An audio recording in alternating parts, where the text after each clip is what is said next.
안녕하세요. 조용준 목사입니다. 베드로전서의 별명은 소망의 서신인데요. 왜 소망의 서신인지 저와 함께 살펴보도록 하겠습니다.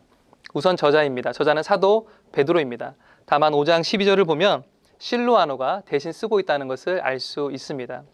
둘째로는 시기입니다. 언제 쓰여졌을까요? AD 64년 이전으로 보고 있습니다.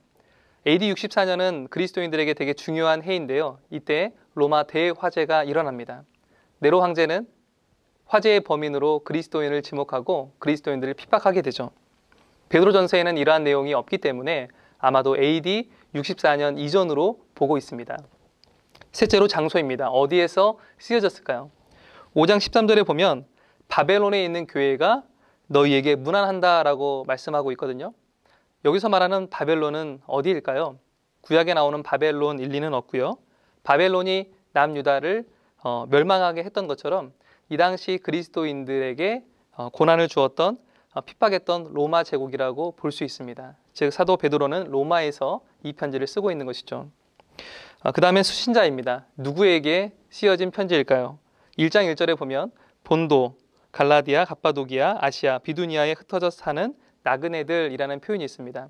지도를 보면 아시겠지만 지금의 터키, 소아시아에 흩어져 있는 유대인 그리고 이방인 그리스도인들에게 쓰여진 편지입니다. 이 당시 그리스도인들은 자신이 그리스도임임을 드러나게 되었을 때에 정치적으로 또 사회적으로 큰 불이익을 당했기 때문에 이들을 격려하기 위해서 베드로가 편지를 쓴 것이죠. 베드로전서에서는 두 가지 핵심 질문이 있습니다. 첫째로는 왜 그리스도인이라는 이유로 고난을 받는가이고요. 둘째로는 고난 가운데 어떻게 반응해야 되는가라는 두 가지 핵심 질문이 있습니다. 첫째, 왜 그리스도인이라는 이유로 고난을 받는가라는 이 질문에 대해서 베드로는 그리스도인들이 새로운 정체성을 가졌기 때문이라고 말하고 있습니다. 마치 이집트에서 종살이했던 이스라엘 백성들을 하나님께서 선택해 주셔서 어린 양의 보혈로 구원해 주시고 하나님의 백성 삼으신 것처럼 그리스도인들도 더 이상 죄의 노예가 아니고 왕 같은 하나님의 제사장, 거룩한 민족, 하나님의 백성으로 다시 태어났다는 것입니다.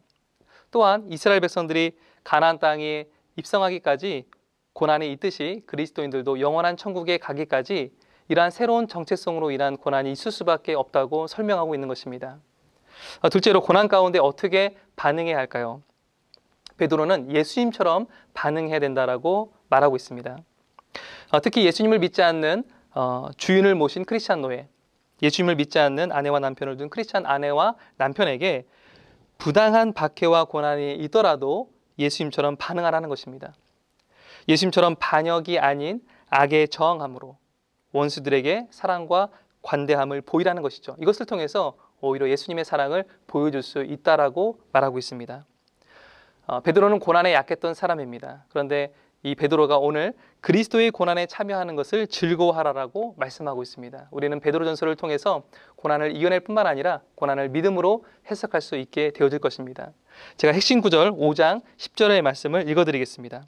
모든 은혜를 주시는 하나님, 곧 그리스도 안에서 여러분을 자기의 영원한 영광에 불러들이신 분께서 잠시 동안 고난을 받은 여러분을 친히 온전하게 하시고 굳게 세워주시고 강하게 하시고 기초를 튼튼하게 하여 주실 것입니다. 아멘.